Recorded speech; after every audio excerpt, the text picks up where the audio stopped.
Hello दोस्तों, आपके अपने चैनल एसजी नॉवल वर्ल्ड में आप सबका स्वागत है। ऐसे ही रोचक स्टोरी के लिए चैनल को सब्सक्राइब जरूर कर लीजिए। आइए अब एपिसोड कंटिन्यू करते हैं। एपिसोड 81। हमने रात में कुछ ज्यादा ही बेड एक्सरसाइज करी। अब आगे। सुबह का वक्त। इत्ती और आहार्या एक दूसरे की बाहों में सुकून से सो रहे थे। दोनों के ऊपर सिर्फ एक ब्लैंकेट था। रूम में दोनों के कपड़े अस्त व्यस्त तरीके से बिखरे हुए थे और सारी कैंडल्स बुझ चुकी थी। अचानक ही इत्ती कसमसाते हुए उठती है, आहार्य के सीने से अपना सर निकालती है। उसे याद था आज उसे जल्दी उठना है और उसकी यह आदत थी कि अगर उसे जल्दी उठना होता था तो नेक्स्ट डे अपने आप उसकी आंख खुल जाती थी, फिक्स उसी टाइम पर। इत्ती का सर आहार्य के हाथ पर था। वो कुछ देर तक अपनी आंखें खोलने की कोशिश करती है। उसे अभी भी बहुत नींद आ रही थी। और फिर जैसे ही उसकी उनिंदी आंखें खुलती है तो उसकी नजर ऊपर जाती है जहां व्हाइट कर्टन्स थे जिन्होंने पूरी बेड को कवर किया हुआ था। इत्ती का चेहरे बहुत ही थका हुआ और गुलाबी था, उसके माथे पर सिंदूर बिखरा हुआ था। उसे धीरे धीरे सब ध्यान आता है कि अब उसकी शादी हो गई है और फिर कल रात की बातें कि वो और आहार्य कल एक दूसरे के कितनी करीब थे। यही सब सोचकर उसके होठों पर एक शर्मीली मुस्कान बिखर जाती है। वो अपना सर साइड कर देखती है तो आहार्य गहरी नींद में सो रहा था। उसके सारे बाल उसके माथे पर बिखरे हुए थे और उसका चेहरा पानी की तरह शांत था। इत्ती करवट बदल कर अपना चेहरा उसके चेहरे के एकदम करीब ले जाती है। उसका सर अभी भी आहार्य के लेफ्ट हैंड पर था। करवट बदलने से उसे अपनी बॉडी में हल्का सा पेन होता है और कुछ पल वो अपनी आंखें बंद कर लेती है और फिर स्माइल करते हुए उसके माथे पर बिखरे बालों को साइड करती है। आहार्य बहुत गहरी नींद में था क्योंकि वो अभी कुछ देर पहले ही सोया था। और फिर इत्ती उसकी पलकों पर उंगली चलाने लगती है और फिर उसकी शार्प नोच पर और अपनी उंगली को धीरे धीरे उसके होंठों पर लाती है और हल्के हल्के उसके होंठों पर अपनी उंगली चलाने लगती है। आहार्य नींद में ही उसकी उंगली को चूम लेता है। ये देख इत्ती हल्का सा हंस देती है और फिर साइड टेबल पर रखा आहार्य का फोन उठाने की कोशिश करती है। हालांकि उसे उठने में बहुत प्रॉब्लम हो रही थी और उसे डर था कि कहीं उसके चक्कर में आहार्य की नींद न खुल जाए। और फिर आहार्य के फोन में टाइम देखती है तो सुबह के 4 बज रहे थे। वो फोन वापस टेबल पर रखती है और उठकर बैठ जाती है। उसने खुद को ब्लैंकेट से कवर किया हुआ था। मेघा जी ने उसे बताया था कि उसे जल्दी उठना है, हालांकि उसे नींद भी आ रही थी और वो बहुत टायर्ड भी फील कर रही थी। इत्ती के उठकर बैठने से आहार्य की भी नींद खुल जाती है और वो अपनी आंखें खोलता है तो इत्ती को ऐसे बैठे देख उससे पूछता है, क्या हुआ, तुम उठ क्यों गई, तुम्हें कहीं पेन हो रहा है? जस्ट नींद से जागने की वजह से उसकी आवाज बहुत हस्की एंड चार्मिंग लग रही थी। उसकी आवाज सुन इत्ती उसकी तरफ देखकर जवाब देती है, नहीं, वो सुबह हो गई इसलिए मुझे जल्दी उठना है आज। आहार्य टाइम देखता है तो सुबह के 4 बज रहे थे। वैसे तो वो इस टाइम तक रोज उठ जाया करता था, लेकिन आज उसका बिल्कुल भी उठने का मन नहीं थी और ऐसा पहली बार हुआ था, वरना अगर वो पूरी रात न भी सोए तब भी वो इस टाइम तक उठ जाया करता था। आहार्य इत्ती की कमर पकड़कर उसे अपने पास वापस लेटा लेता है और कसकर उसे अपनी बाहों में भरते हुए बोला, अभी तो बहुत टाइम है, सो जाओ, वैसे भी तुम इतनी थकी हुई हो। अम्मम, लेकिन जल्दी उठना है वरना सब क्या सोचेंगे मेरे बारे में? इत्ती अपनी कमर से उसका हाथ हटाते हुए कहती है। यही कि हमने रात में कुछ ज्यादा ही बेड एक्सरसाइज करी और अभी हम रेस्ट कर रहे हैं। आहार्य उसके गालों पर अपनी बियर्स रब करते हुए कहता है। आउच, आप कितने बेशर्म हैं, कैसी बातें कर रहे हैं, आपको बिल्कुल भी शर्म नहीं आती क्या?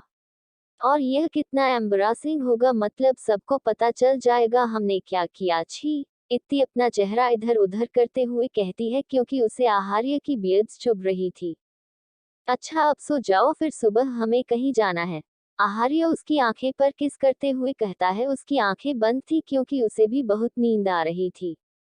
आपको सोना है तो सो जाओ ना, लेकिन मुझे तो उठने दो। इत्ती अपना सर टेढ़ा कर उसके शांत चेहरे को देखते हुए कहती है, क्योंकि मुझे सोना भी है और अपनी बीवी के साथ भी सोना है। आहार्य बंद आंखों से उसके बालों पर किस करता है। लेकिन हमें जाना कहाँ है? इत्ती उससे पूछती है। उसके बारे में मत सोचो, आहार्य उसे जवाब देता है और इत्ती का सर सहलाने लगता है। इत्ती, जिसका बिल्कुल भी मन नहीं था उठने का, उसने बस जबरदस्ती खुद को मजबूर किया था उठने को, वो आहार्य के सर सहलाने से कुछ ही देर में नींद की आगोश में चली जाती है। आहार्य अपनी आंखें खोल उसे देखता है और उसके लिप्स पर एक लाइट किस करता है और उसके चेहरे को ध्यान से देखने लगता है। कितनी खूबसूरत लग रही थी उसकी चेहरे उसके रूम में, उसके बेड पर, उसकी बाहों में, उसकी बीवी की हैसियत से। अब से रोज सुबह वो इस प्यारे से चेहरे को देखेगा। तुमने तो आते ही मेरी इतनी सालों की आदत बिगाड़ दी वाइफी। आहार्य इत्ती के गालों को सहलाते हुए धीरे से कहता है, क्योंकि आज दोनों की साथ में पहली सुबह थी और आज पहली बार उसका बेड से उठने का मन नहीं कर रहा था। तभी आहार्य का फोन रिंग करता है।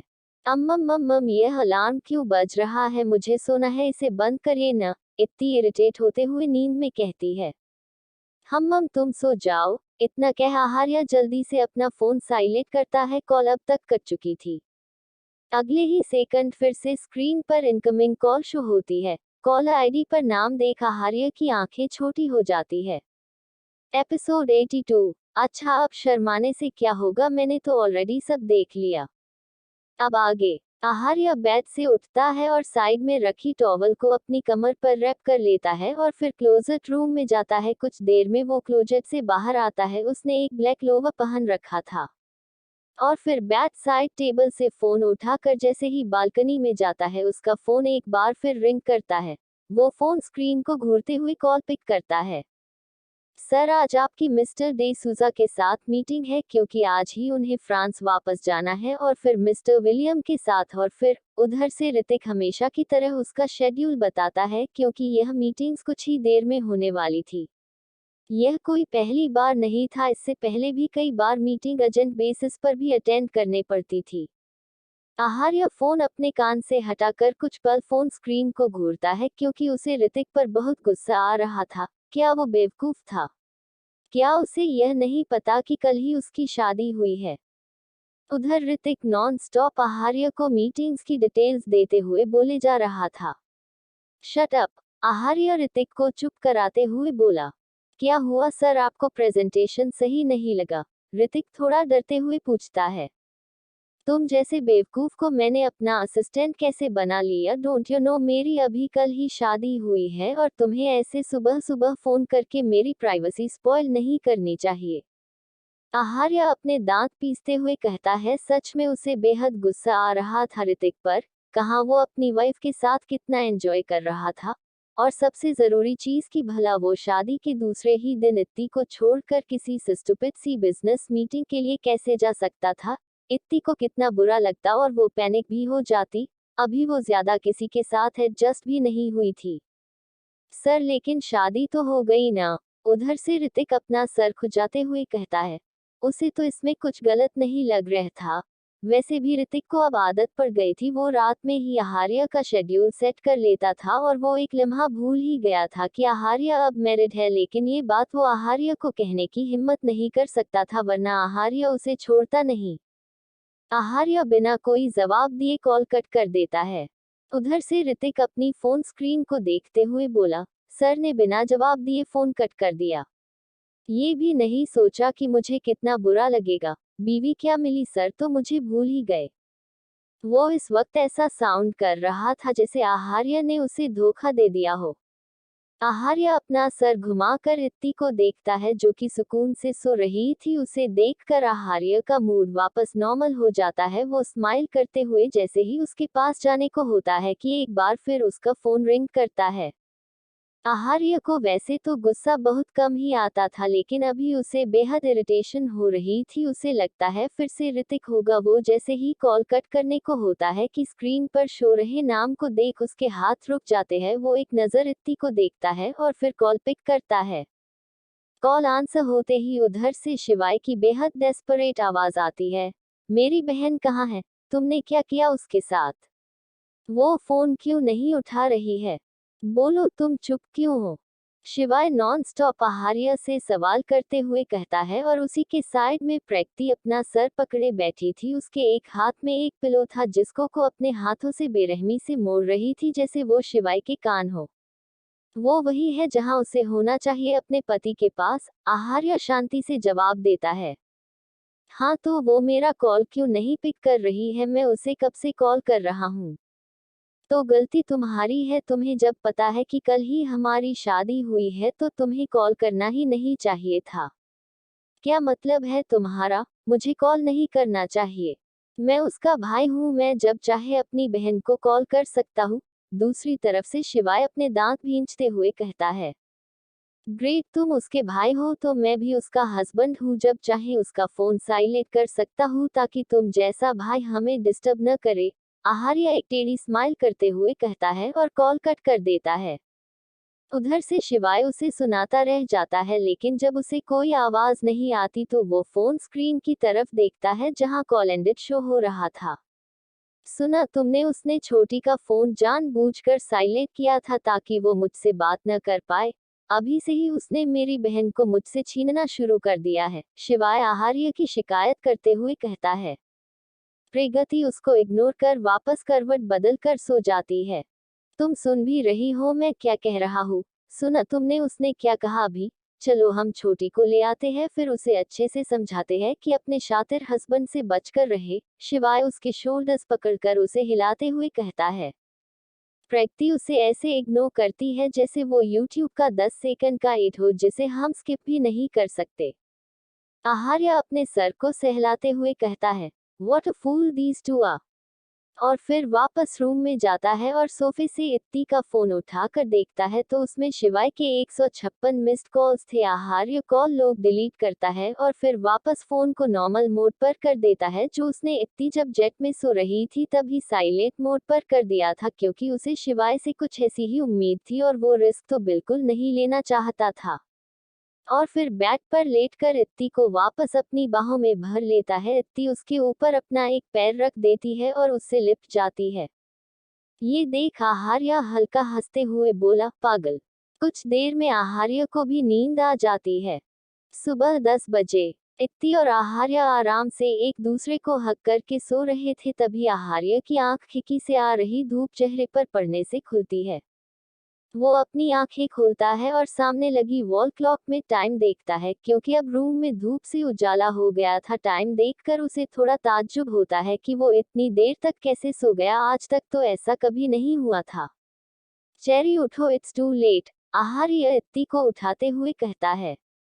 सोने दो ना, पहले तो खुद ही सोने के लिए बोल रहे थे और अब खुद ही उठा रहे हो, ऐसा कोई करता है क्या? इत्ती ब्लैंकेट में अपना फेस छुपाते हुए कहती है। Get up, it is 10 in the morning. Aharya उसे ब्लैंकेट समेत अपनी गोद में उठाते हुए बोला। क्या 10 बज गए? मेरा इंप्रेशन फर्स्ट डे ही अपने ससुराल में खराब हो गया।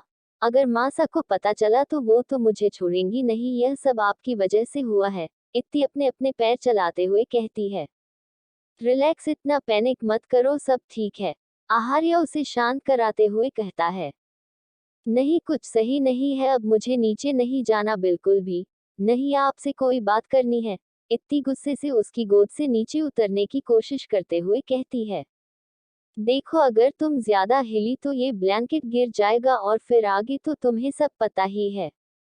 इत्ती को अब ध्यान आता है कि वो सिर्फ एक ब्लैंकेट में है और उसने कुछ नहीं पहना। ये याद आते ही वो जल्दी से अपना फेस अपने हाथों से कवर कर लेती है। अच्छा, अब शर्माने से क्या होगा, मैंने तो ऑलरेडी सब देख लिया। आहार्य हल्का हंसते हुए कहता है। झूठे, कल अंधेरा था, आपने कुछ नहीं देखा, झूठ मत बोलिए। इत्ती अपना चेहरा कवर किए हुए ही नमे सर हिलाते हुए बोली। अच्छा, नहीं देखा, अब जाओ। आहार्य उसे बाथरूम में ले जाकर नीचे उतार देता है और फिर डोर क्लोज करके बाथरूम से बाहर चला जाता है। वो जैसे ही वापस रूम में आता है तो उसकी नजर बेड पर जाती है। बेडशीट पर रेड ब्लड स्टेन था, जो व्हाइट बेडशीट होने की वजह इजीली विजिबल हो रहा था। आहार्य उस बेडशीट को वहां से हटा देता है। उसने ऐसा काम आज पहली बार किया था। ये काम हमेशा सर्वेंट ही करते थे और आज भी आहार्य चाहता तो सर्वेंट से भी कह सकता था, लेकिन उसे ये ठीक नहीं लगा क्योंकि वो इत्ती की प्राइवेसी की काफी रेस्पेक्ट करता और अगर यह चीज कोई और करता तो ये काफी ऑकवर्ड होता और इत्ती को भी काफी एम्बरासिंग लगता। एपिसोड 83। ऐसा मत करिए, मुझे कुछ कुछ हो रहा है। अब आगे कुछ देर बाद बाथरूम का डोर ओपन होता है और इत्ती बाथरूम से बाहर आती है। उसने सिर्फ एक टॉवल लपेट रखा था और एक टॉवल से वो अपने बालों को वाइप कर रही थी। वो कैजुअली चलते हुए बाहर आती है, जैसे वो हमेशा करती थी। वो अभी कुछ ही कदम चली थी कि आहार्य बालकनी से रूम में आता है। इत्ती की नजर जैसे ही उस पर जाती है तो वो एकदम से चीख पड़ती है और उसके हाथ से दोनों टॉवेल्स नीचे गिर जाते हैं। एक जिससे वो अपने बाल वाइप कर रही थी और एक जो उसने अपनी बॉडी पर लपेटा हुआ था और अपने एक हाथ से पकड़ा हुआ था। वो तो बिल्कुल भूल ही गई थी कि अब वो अपने रूम में नहीं है। उसकी शादी हो गई है और अब वो आहार्य के साथ रूम शेयर कर रही है। टॉवल गिरने से तो वो और ज्यादा हड़बड़ा जाती है और नर्वसनेस में अपनी बॉडी को कवर करने के बजाय अपने चेहरे को कवर कर लेती है, जैसे आहार्य अब उसको नहीं देख पाएगा। आहार्य को उसकी इस हरकत पर हंसी आ जाती है और इत्ती के पास जाकर नीचे पड़ी टॉवल से उसे कवर कर अपनी गोद में उठाते हुए बोला, रिलैक्स, तुम इतना नर्वस क्यों हो रही हो, आई एम योर हस्बैंड। उसकी आवाज सुनकर इत्ती अपने चेहरे से अपना हाथ हटाती है और उसे एहसास होता है कि उसे अपनी बॉडी को कवर करना था, अपने फेस को नहीं। उसे अब खुद को थप्पड़ मारने का मन कर रहा था, अपनी बेवकूफी पर। आहार्य उसे क्लोजेट में ले जाकर नीचे उतारता है। कुछ नहीं होता, ये तो नॉर्मल बात थी, मुझे इतना ऑकवर्ड होने की जरूरत नहीं है, इतनी मन ही मन खुद को समझाते हुए कहती है। फिर वो सामने रखी ड्रेसेज को देखते हुए आहार्य से बोली, अम्मा मैं क्या पहनूं? मुझे कैसे पता? तुम्हें जो अच्छा लगे वो पहन लो, आहार्य उसे जवाब देता है। मुझे कुछ समझ नहीं आ रहा, तभी तो आपसे पूछ रही हूँ क्या पहनूं, बताएं ना, मैं कंफ्यूज हूँ। आहार्य इत्ती के ड्रेसिंग के अकॉर्डिंग एक टी शर्ट और वाइट जीन्स की तरफ इशारा करता है। ये पहनूंगी मैं, वो भी अपनी शादी के सेकंड डे ही, आप कितने बुद्धू है, इतनी बुरा सा मुंह बनाते हुए कहती है। उसे आज कुछ डिफरेंट और अच्छा दिखना था, तो इसमें क्या प्रॉब्लम है, तुम ऐसे ही तो कपड़े पहनती हो ना, आहार्य कैजुअली कहता है। उसने तो उसके टेस्ट के अकॉर्डिंग ही चूज किया था। उफ, इत्ती एक गहरी सांस लेती है और फिर दो साड़ी निकाल कर आहार्य को दिखाते हुए बोली, विच वन? ये तुम्हें पहनना आता है हम? आहार्य उसके चेहरे को डाउट से देखते हुए कहता है, इत्ती जिसे ढंग से बाल कोम करना नहीं आता था उसे साड़ी पहनना आता होगा। आहार्य को यकीन करना मुश्किल था। ऑफ कोर्स मुझे आता है, मैंने अपने 12th फेयरवेल में साड़ी पहनी थी, इत्ती प्राउड से उसे बताती है। ओके, फिर ये रेड वाली साड़ी पहनकर रेडी होकर बाहर आ जाना, आई एम वेटिंग। आहार्य इत्ती के गाल सहलाते हुए कहता है और क्लोजेट से बाहर चला जाता है। 15 मिनट बाद आहार्य मिरर में अपनी वॉच पहनते हुए उसमें टाइम देखता है। वो रेडी हो चुका था लेकिन इत्ती अभी तक बाहर नहीं आई थी। तभी क्लोजेट का डोर हल्का सा ओपन होता है और इत्ती अपना सर बाहर निकालती है। उसके चेहरे पर अजीब एक्सप्रेशन थे। आहार्य मिरर से उसे देखता है और फिर पीछे पलटते हुए बोला, बाहर आओ, हमें कहीं जाना है, ऑलरेडी हम लेट हो गए हैं। वो इत्ती इतना बोल चुप हो जाती है। आहार्य उसके पास जाते हुए, क्या हुआ, कुछ प्रॉब्लम है? Do you have any pain? इत्ती सर झुकाते हुए बाहर आती है। उसे देखकर आहार्य को कोई हैरानी नहीं होती क्योंकि उसे पूरा डाउट था कि इत्ती को साड़ी पहननी नहीं आती होगी, और हुआ भी वही। इत्ती ने बस साड़ी में खुद को लपेट रखा था जैसे उसके और साड़ी के बीच में कोई जंग हुई हो। तुम्हें तो ये पहनना आता था ना, फिर क्या हुआ? आहार्य अपनी स्माइल को कंट्रोल करते हुए पूछता है। हाँ आता तो था, बट मैं भूल गई क्योंकि तब भाभीसा ने मेरी हेल्प की थी, इसलिए मुझे लगा मैं पहन लूंगी, इतनी क्यूट सा फेस बनाते हुए बोली। कोई नहीं, तुम कुछ और पहन लो अगर तुम्हें ये नहीं आता तो। आहार्य को उसके रिएक्शन पर बेहद प्यार आता है। नहीं, मुझे यही पहनना है, अब मेरा इसे ही पहनना का मन है, इत्ती उसे मना करते हुए कहती है। तो फिर अब कैसे पहनोगी, तुम्हें तो आता ही नहीं है कि कैसे पहनते हैं? आहार्य अपनी एक आईब्रो रेस करते हुए उससे पूछता है। आप हो न? इत्ती प्यार से उसका हाथ पकड़ते हुए बोली। वॉट, बिल्कुल नहीं, मुझे ये सब नहीं आता, मैं बिल्कुल नहीं कर सकता, तुम कुछ और पहन लो। आहार्य उसे साफ साफ मना कर देता है। उसकी न सुन इत्ती, जो अब तक एक प्यारी सी किटन लग रही थी, वो गुस्सा करते हुए कहती है, आपको जरा भी बुरा नहीं लगा मुझे ऐसे साफ साफ मना करते हुए? और बस एक साड़ी पहनने में ही तो हेल्प मांगी है, इतना भी नहीं कर सकते आप? इससे अच्छा तो मैं किसी और से बोल देती, कम से कम वो एक दिन की दुल्हन को ऐसे साफ साफ मना कर उसे हद तो नहीं करता, वो ड्रामा करते हुए बोली। किसी से हेल्प लेने की जरूरत नहीं है और न ही ऐसे ड्रामा करने की जरूरत है, आहार्य इत्ती का हाथ पकड़ उसे रोकते हुए बोला। पहले की बात कुछ और थी, तब आहार्य का इत्ती पर कोई हक नहीं थी, लेकिन अब उसे बिल्कुल अच्छा नहीं लगता अगर कोई उसकी वाइफ को ऐसे देखे, भले ही वो कोई लड़की ही क्यों ना हो। हाँ आप कितने अच्छे हैं, लेकिन पहले ही मान जाते तो मुझे इतनी एक्टिंग न करनी पड़ती, इत्ती थोड़ा ऊपर उठकर उसके गाल खींचते हुए कहती है। कुछ देर बाद आहार्य अपने फोन में कुछ देख रहा था और इत्ती अपने पंजों पर खड़ी होकर बार बार उसके फोन में देखने की कोशिश कर रही थी। मुझे भी दिखाए न, इत्ती उसके फोन में घुसते हुए कहती है। आहार्य अपना फोन ऑफ कर अपने पॉकेट में डाल लेता है, ये देख इत्ती उसे घूरने लगती है। वो तुम देखकर क्या करती जब मुझे ही पहनानी है तो, आहार्य उसे साड़ी पहनाते हुए बोला। इत्ती कोई जवाब नहीं देती क्योंकि अब उसका मुंह फूल गया था। आहार्य इत्ती को साड़ी पहनाने लगता है जिससे कि उसकी ठंडी उंगलियां इत्ती की खुली कमर से टच हो रही थी। ये महसूस होते ही इत्ती की बॉडी में गूज़बम्स आने लगते हैं।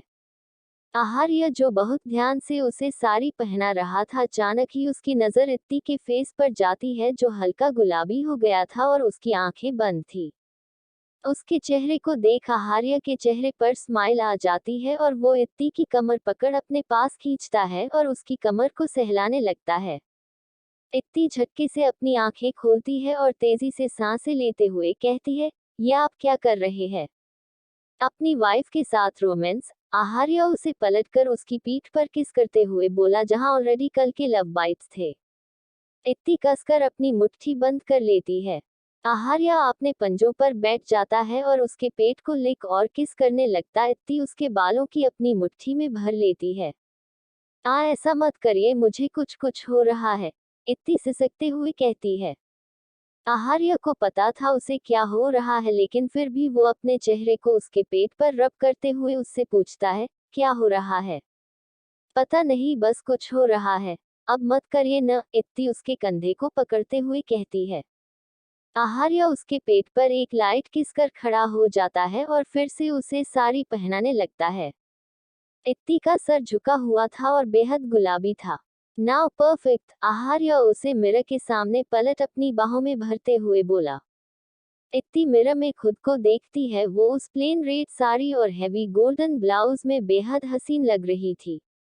आहार्य उसके बालों को कोम करता है और ड्रेसिंग से सिंदूर उठाकर उसकी मांग में भरकर उसे कसकर अपनी बाहों में भरते हुए बोला, looking beautiful Mrs Rajput. I always look beautiful mister Rajput, इत्ती खुद पर प्राउड करते हुए बोली। दोनों कुछ पल एक दूसरे को देखते हैं, फिर हंसने लगते हैं। मैंने तो पहली बार देखा है कि कोई लड़की शादी के दूसरे दिन ही इतना लेट उठे, मोहिनी जी इत्ती पर तंज कसते हुए बोली। मोहिनी अब बस करो, तुम क्यों उसे सुना रही हो? वो अभी बहुत छोटी है, थक गई होगी, और वो कोई अकेली नहीं है जो अब तक रूम में हो। आहार्य भी है और तुम इतने साल फॉरेन में रहकर आई हो, लेकिन फिर भी ऐसी बातें कर रही हो, तेजस्वी जी मोहिनी से कहती है। उन्हें पता था मोहिनी आहार्य से नफरत करती है, लेकिन अब इत्ती से भी नफरत करना, जबकि वो तो कुछ जानती भी नहीं है।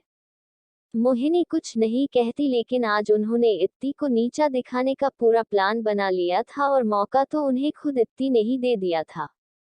भाई साहब, आप क्यों देवदास बने हुए हैं? मोनी अपने पास बैठे आकाश से कहती है। आकाश, जिसका चेहरा बहुत ही मुरझाया हुआ लग रहा था, वो धीमी आवाज में कहता है, बस इश्क का मर्ज हो गया है, जो अपने महबूब के दीदार होने पर ही ठीक होगा। मोनी और मानसी उसकी इस चीजी लाइन पर उसे घूरने लगते हैं। मैंने कल कीर्ति जी को फोन किया, लेकिन उनका फोन बिजी आ रहा था, आकाश अब असली वजह बताता है। तो उनका फोन पूरी रात बिजी था? मोनी उससे पूछती है। मुझे नहीं पता, आकाश बोला। नहीं पता मतलब? मानसी कंफ्यूज्ड होते हुए कहती है, क्योंकि दोनों को तो यही लग रहा था कि आकाश कीर्ति का फोन पूरी रात ट्राई कर रहा था और पूरी रात कीर्ति का फोन बिजी था। यार तुम दोनों भी ना, मुझे कैसे पता होगा पूरी रात बिजी था या नहीं। मैंने जब उन्हें कॉल ट्राई किया तो उनका कॉल बिजी था। और क्या? दोनों डेस्परेट होते हुए उससे पूछते हैं। और फिर मैं सो गया क्योंकि मुझे बहुत तेज नींद आ रही थी, लेकिन कीर्ति जी का कॉल बिजी था जब मैंने किया तो। आकाश सैड फेस के साथ उन्हें अपनी दुख भरी कहानी सुनाता है। आकाश की बात सुनकर दोनों को उस पर बेहद गुस्सा आता है। वो तो सोच रहे थे आकाश पूरी रात कीर्ति के कॉल के इंतजार में सोया ही नहीं होगा। तभी उन्हें पायल की आवाज आती है। सबकी नजर ऊपर जाती है तो इत्ती और आहार्य दोनों साथ आ रहे थे। आहार्य ने इत्ती का हाथ पकड़ा हुआ था, लेकिन इत्ती ऑलमोस्ट उसके पीछे छुपी हुई थी। उसे डर लग रहा था कोई उस पर गुस्सा न करे। तो मुझे तो लगा आज तुम दोनों नीचे ही नहीं आओगे, मोहिनी जी इत्ती को घूरते हुए कहती है। आहार्य उनको कुछ जवाब देता तभी इत्ती का पैर मुड़ जाता है, क्योंकि उसने आज सेकंड टाइम साड़ी पहनी थी, जिस वजह से वो ठीक से चल नहीं पा रही थी। और सामने से आ रही एक मैट जिसके हाथ में एक छोटा था पिचर था, इत्ती का हाथ उस पर लग जाता है और वो पिचर घड़ा उछल कर मोहिनी जी के सर पर गिरता है और उसमें जो भी ऑर्गेनिक मैन्योर खाद था वो सारा उनके सर से होते हुए पूरी बॉडी पर गिरने लगता है। इत्ती के गिरने से पहले ही आहार्य उसे संभाल लेता है। आहार्य और बाकी सब इत्ती के अचानक गिरने से काफी घबरा गए थे। आहार्य को इत्ती को संभालते देख सबको सुकून आता है। मैंने कहा था ना ये सब पहनने की कोई जरूरत नहीं है, फिर भी तुम। आहार्य इत्ती को डांटते हुए बोला, लेकिन इत्ती की नजर तो सामने थी। सब उसकी नजरों का पीछा करते हैं तो सबकी आंखें बड़ी बड़ी हो जाती है। Episode 84 How lucky is she to have such a husband? अब आगे सबकी नजर बुआ जी पर जाती है, जिनके पूरे कपड़ों पर खचरा गिर गया था। उन्हें देखकर मोनी, आकाश और मानसी की हंसी निकल जाती है और बाकी सब भी मुश्किल से अपनी हंसी रोकने की कोशिश करते हैं। वो लग ही इतनी फनी रही थी और सबसे ज्यादा अजीब तो उनके सर पर उल्टा रखा पिच लग रहा था। बुआ जी उसे अपने सर से उठाकर चीखते हुए बोली, व्हाट द हेल, आप ठीक से काम नहीं कर सकती? बुआ जी उस सर्वेंट पर चिल्लाते हुए बोली। वो अपने लुक्स का काफी ख्याल रखती थी। सॉरी बिटिया, वो नई बहुरानी के अचानक गिरने से उनका हाथ लग गया था। वो बूढ़ी नौकरानी जो काफी सालों से यहाँ काम कर रही थी डरते हुए कहती है। वो अच्छे से जानती थी कि मोहिनी जी कितनी घमंडी थी। मोहिनी बुआ अपने कपड़ों से गंदगी झाड़ते हुए इत्ती को घूरते हुए बोली, तुम्हें ठीक से चलना भी नहीं आता? मैंने जानबूझकर नहीं किया, सच में मुझसे गलती से हुआ था। इत्ती डरते हुए आहार्य का हाथ पकड़कर बोली। अगर यह उसने जानबूझकर भी किया हो तब भी किसी को हक नहीं कि मेरी बीवी से कोई इस तरह से बात करे। आहार्य गुस्से से मोहिनी बुआ को जवाब देता है। उसने आज तक खुद इत्ती से रूडली बात नहीं की थी, तो कोई और उससे इस तरह से बात करे यह उसे कैसे बर्दाश्त होता? तो तुम्हारी बीवी अगर किसी को जान से भी मार देगी तब भी तुम ऐसा ही कहोगे? मोहिनी जी आहार्य की बात सुनकर अपने गुस्से को रोकते हुए बोली। ऑफ कोर्स, अगर वो किसी को जान से भी मार देगी तब भी कोई उसका कुछ नहीं बिगाड़ पाएगा, क्योंकि मैं इतना कैपेबल हूँ कि हर सिचुएशन में उसे प्रोटेक्ट कर सकूं। आहार्य एक टेढ़ी स्माइल के साथ कहता है। उसकी बात के पीछे एक अलग ही मतलब छुपा था, जिसे समझकर मोहिनी जी की हाथ की मुट्ठियां कस जाती है। इतना बोल आहार्य इत्ती को लेकर वहां से चला जाता है। जाते जाते इत्ती एक हल्की नजर बुआ जी पर डालती है और फिर स्माइल करते हुए मन ही मन खुद से बोली, हाँ बिल्कुल ठीक किया मैंने इनसे साथ। इन्हें क्या लगता है ये मुझे सुनाएंगी और मैं अबला बहू की तरह सुन लूंगी? नेवर। हाँ, नई बहू हूँ तो डायरेक्टली जवाब नहीं दे सकती, लेकिन अपने एक्शंस के थ्रू तो रिप्लाई कर सकती हूँ ना। अभी इस लड़की को आए एक दिन भी नहीं हुआ और इसने अभी से अपने रंग दिखाने शुरू कर दिए। मुझे सब पता है, इसने जानबूझकर किया होगा। मोहिनी जी गुस्से से कहती है। तुम्हें हर चीज में नेगेटिविटी क्यों दिखती है? उसका चेहरा देखा था, वो कितनी डर गई थी। भला वो जानबूझकर क्यों करेगी? कितनी प्यारी है वो। तेजस्वी जी मोहिनी जी की बात पर बोली। भले ही मोहिनी जी उनकी बेटी थी, लेकिन उन्हें दुख होता था कि उन्होंने मोहिनी को अच्छी परवरिश क्यों नहीं दी। आहार्य और इत्ती महल से बाहर आते और आहार्य इत्ती को पैसेंजर सीट पर बैठाता है और अपने गार्ड्स को कुछ इंस्ट्रक्ट करके ड्राइविंग सीट पर आकर बैठ जाता है। तुमने जानबूझकर किया ना? आहार्य कार स्टार्ट करते हुए बोला। आपको पता था? इत्ती उसके पास खिसकते हुए बोली। हाँ, मैं तुम्हें तुमसे ज्यादा जानता हूँ। तो अब क्या आप गुस्सा करेगी मुझ पर? इत्ती उसके एक हाथ को हक करते हुए बोली। तुम्हें क्या लगता है हम आहार्य उसे एक हाथ से अपने बाहों के घेरे में लेते हुए कहता है। वैसे गलती तो उनकी थी, उन्होंने ही पहले शुरू किया था और मैं कैसे सह लेती, बिल्कुल नहीं। एंड अगर आप गुस्सा हो जाएंगी तो मैं भी आपसे गुस्सा हो जाऊंगी, इतनी मुंह फुलाकर बोली। अभी तो मैंने कुछ कहा भी नहीं और तुम उससे पहले ही गुस्सा हो गई। हम आहार्य उसके फूले हुए मुंह को देखकर कहता है। मैं गुस्सा नहीं हूं, मैं तो बता रही थी अगर आपने गुस्सा किया तो मैं भी गुस्सा हो जाऊंगी, इत्ती कहती है। वैसे भी वो बहुत शॉर्ट टेम्पर थी, उसे जल्दी ही गुस्सा आ जाता था। पता है किसी ने मुझे याद भी नहीं किया। क्या सब इतनी जल्दी मुझे भूल गई, किसी में एक कॉल भी नहीं की। मैं भी अब किसी से बात नहीं करूंगी, इत्ती सब पर गुस्सा होते हुए कहती है। उसे सच बहुत में गुस्सा आ रहा था कि किसी में उसे याद कैसे नहीं किया, क्या सब उसे भूल गए। आहार्य एक नज़र उसे देखता है जो अपने फोन में कुछ स्क्रॉल कर रही थी और एक हाथ से उसके बाल ठीक करते हुए फिर सामने देखने लगता है। वो इत्ती को शिवाय के फोन कॉल के बारे में नहीं बताता क्योंकि फिर इत्ती शिवाय को कॉल करती और वो चाहता था जब भी वो इत्ती के साथ हो तब इत्ती सिर्फ उस पर ध्यान दे। यही सब सोचते हुए वो इत्ती के बालों पर किस करता है तो इत्ती अपना सर उठाकर उसे देखते हुए बोली, क्या हुआ? आहार्य सामने देखते हुए नम सर हिला देता है। कुछ देर बाद आहार्य की कार रुकती है। हम हॉस्पिटल क्यों आए हैं? इत्ती हॉस्पिटल बिल्डिंग को देखते हुए बोली। किसी काम के लिए ही आए होंगे, आहार्य कार से बाहर निकलते हुए जवाब देता है। किसी काम के लिए ही आए होंगे, वो तो मुझे भी पता है। इत्ती आहार्य की नकल करते हुए कार से बाहर निकलती है। मुझे लगा आप मुझे किसी डेट पर ले जा रहे हैं, इत्ती चलते हुए बोली। Doctors cabin. डॉक्टर किसी फाइल को रीड कर रही थी, उनके चेहरे पर अजीब एक्सप्रेशंस थे। इत्ती आहार्य को घूर रही थी, उसका चेहरा लाल था, शर्म से या गुस्से से ये तो सिर्फ वही जानती थी। और आहार्य डॉक्टर के कुछ बोलने का वेट कर रहा था।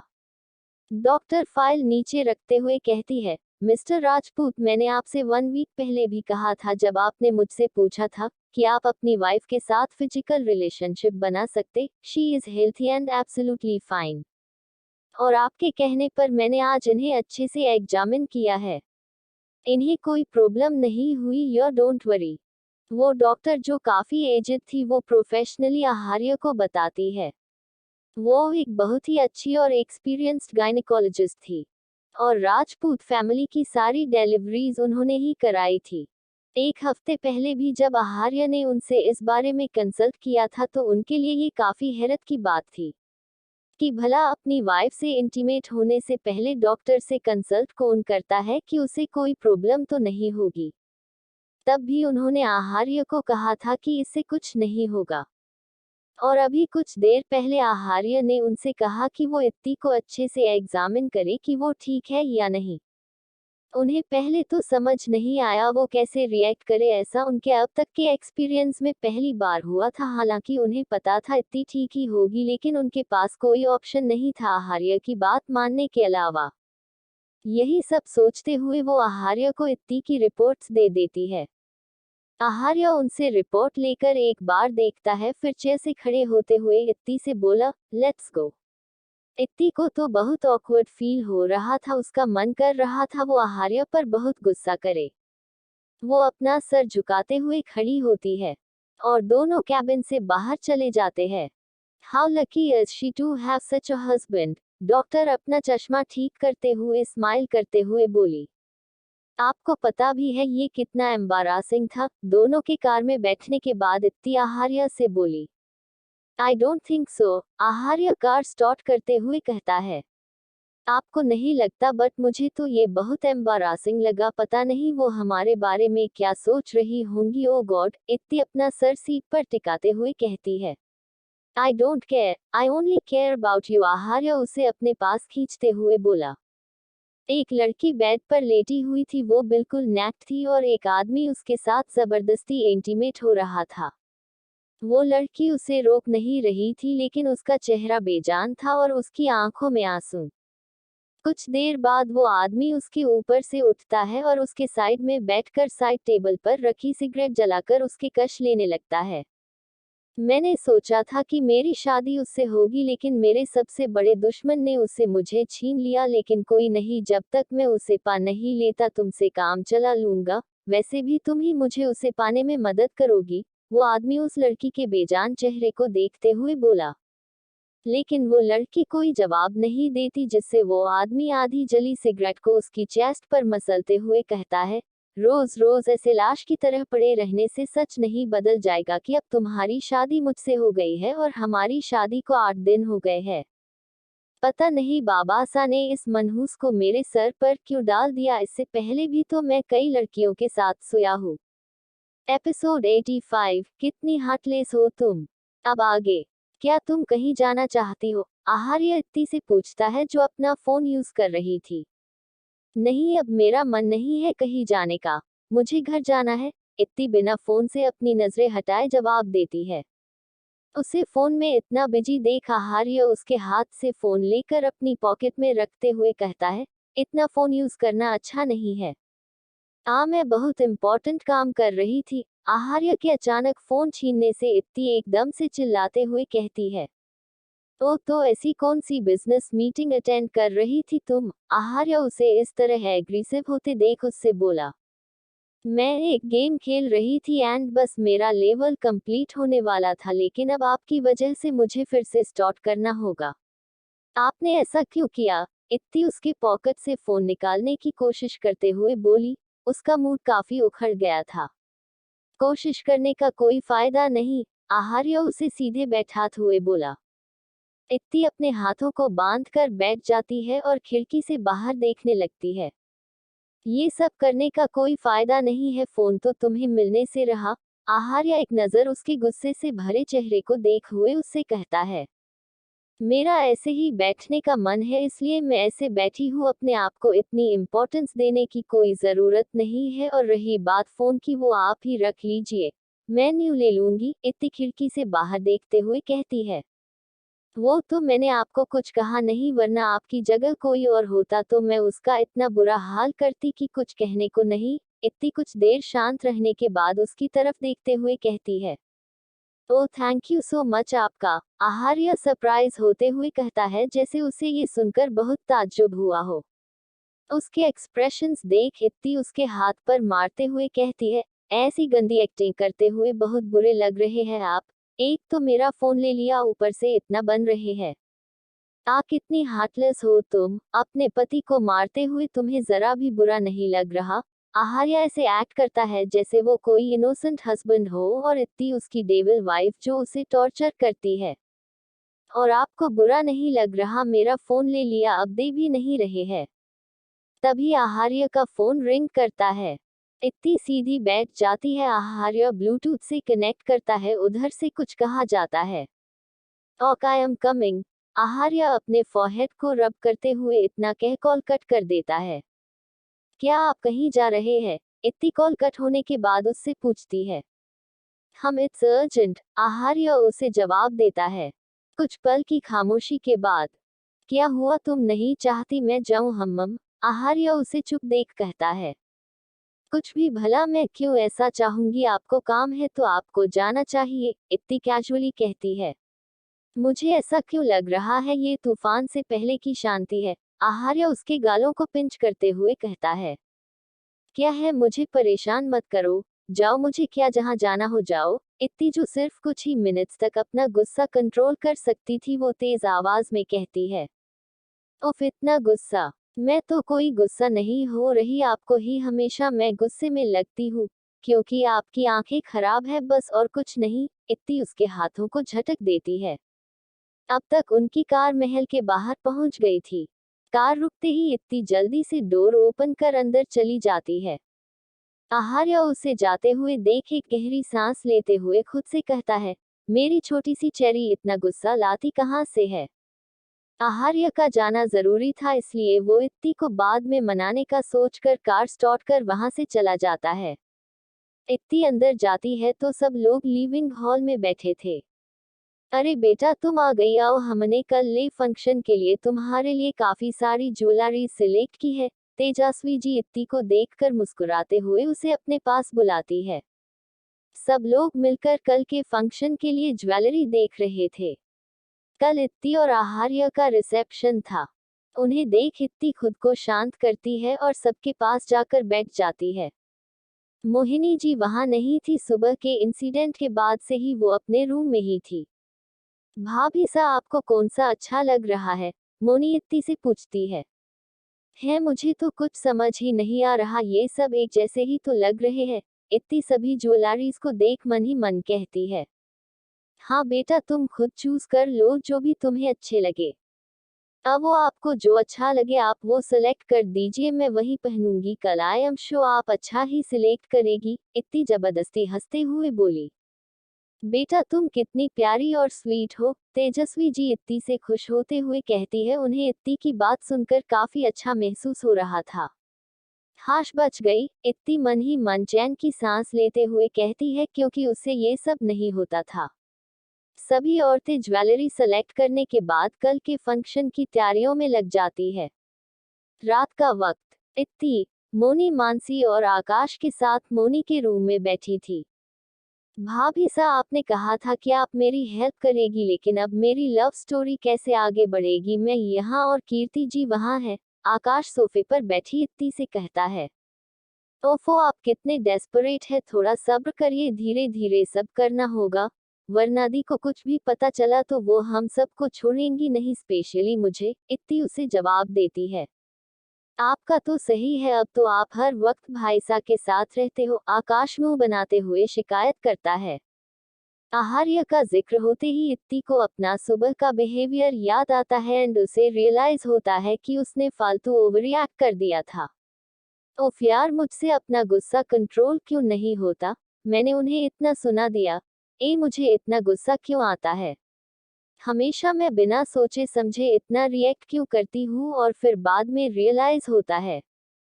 आप कोई आइडिया सोच रही है क्या? इत्ती को सोच में गुम देख आकाश एक्साइटेड होकर पूछता है। यार वो सब छोड़िए भाभी सा, आप हमारे ग्रुप की मेंबर बन जाए, फिर हम लोग मिलकर धमाल मचाएंगे, मानसी इत्ती का हाथ पकड़ते हुए कहती है। हाँ यार, फिर हम सब मिलकर बड़े बड़े कांड करेंगे, मोनी भी एक्साइटेडली बोली। उन दोनों की बात से सहमत होकर आकाश इत्ती से कहता है।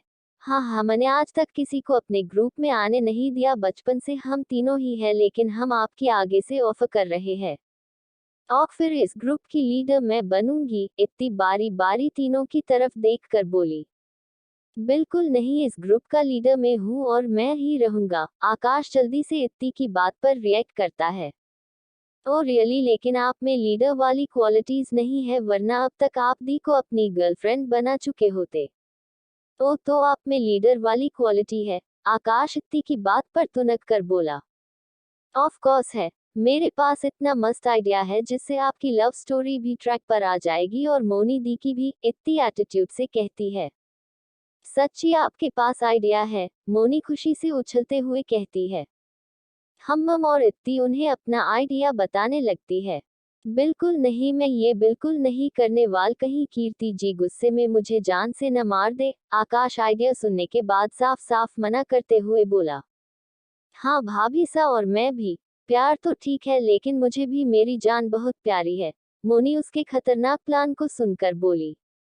अरे दी, आपके लिए दो प्लान्स हैं न, फर्स्ट तो कितना इंटरेस्टिंग है, अगर वो काम कर गया तो सेकंड की जरूरत ही नहीं पड़ेगी, इत्ती उसे समझाते हुए कहती है। हाँ वो तो है, फर्स्ट प्लान को सोचकर ही मोनी का चेहरा खुशी से खिल गया था। हाँ लेकिन मैं ये नहीं करने वाला, आकाश उनका ध्यान अपनी ओर खींचते हुए बोला। ठीक है, तो मैं दी की शादी मानव से करा दूंगी, और मुझे पता है दी मेरी जिद कभी नहीं टालेंगी, मुझे भी आपको अपना जीजू नहीं बनाना, आप दी के लिए इतना भी रिस्क नहीं ले सकते, मतलब आप मेरे जीजू बनने के काबिल नहीं, यू आर रिजेक्टेड। नहीं नहीं, मैं रेडी हूँ अपनी कीर्ति जी के लिए, मैं इतना तो कर ही सकता हूँ ना। आकाश कीर्ति की किसी और से शादी की बात सुनकर जल्दी से इत्ती को मनाते हुए कहता है। और आप पहली चीज के लिए रेडी है? इत्ती उससे पूछती है, वरना सोच लीजिए मैं आपको अपना जीजू नहीं। हाँ हाँ, सब मंजूर है, आपकी सारी शर्तें मंजूर है, आकाश इत्ती के सामने सरेंडर करते हुए बोला। इसी के साथ इत्ती उनके ग्रुप में शामिल होने के साथ साथ ग्रुप लीडर भी बन गई। फिर वो लोग मिलकर अपने प्लान के बारे में डिस्कस करने लगते हैं। इतनी टाइम देखती है तो काफी टाइम हो गया था। ओके, अब मुझे नींद आ रही है, काफी लेट हो गया है। इत्ती सोफे से उठते हुए बोली। वैसे भी उसे आहार्य को सॉरी भी बोलना था। वैसे भाभी सा ऑल द बेस्ट, मोनी इत्ती को छेड़ते हुए कहती है। उसकी बात समझकर इत्ती के गाल लाल हो जाते हैं और वो उन लोग को गुड नाइट बोलकर जल्दी से वहां से चली जाती है। किस चीज के लिए ऑल द बेस्ट? आकाश मोनी से पूछता है। हम गर्ल्स की बात है, आप नहीं समझोगे, एंड अब दोनों मेरे रूम से बाहर निकलो, मुझे नींद आ रही है, मोनी उसे जवाब देते हुए बोली। दोनों फिर अपने अपने रूम में चले जाते हैं। इतनी जल्दी जल्दी चल रही थी, उसे जल्दी से आहार्य से मिलना था, उसे देखना था, लेकिन कॉरिडोर क्रॉस करते ही वो किसी से टकरा जाती है। बाकी का नेक्स्ट एपिसोड नेक्स्ट पार्ट में कवर करेंगे। कहानी को लाइक शेयर कमेंट जरूर करें और प्लीज लाइक भी जरूर करें। Thank you.